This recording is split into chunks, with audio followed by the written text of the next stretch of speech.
So today I'm going to quickly show you how to redeem your Capital One Quicksilver reward points directly onto your balance. So we're actually here in the Capital One app, and we're going to show you here in real time how to do this. So we're going to go ahead and click on our Quicksilver account right over here. And that's going to take us to our page over here. So you can see our total available credit, our current balance, as well as our reward cash. Now this is the cash we want to go ahead and use to add towards our current balance to be able to go ahead and lower it. So what we want to do is actually click over here where it says reward cash. And that's going to take us to this brand new menu right over here. So you can see the total dollar amount, and you can see all of these options down here for us as well. So we can redeem it through PayPal. We can go ahead and redeem it for experiences, book a trip, but we're going to want to go ahead and redeem this for cash to go ahead and pay towards our balance of our Capital One Quicksilver card. So let's go ahead and click right over here. And then from here, this is going to take us to a new page over here. So it's going to ask us which account, which is going to automatically fill in the Quicksilver account. And then it's going to ask the total amount we want to go ahead and utilize. Now, the great thing is we don't actually have to utilize the full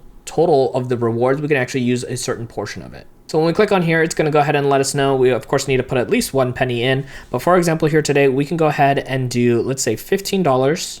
Oops. 0.00, and then we can go ahead and click on submit. And then from here, all we got to do is just slide this across to go ahead and redeem. And you can see it says that $15 credit has now gone into our Quicksilver reward account, and that will take a couple of days to go ahead and go through. Now there is more to learn when it comes to utilizing your Capital One Quicksilver account, so check out our video right over here on screen to learn more.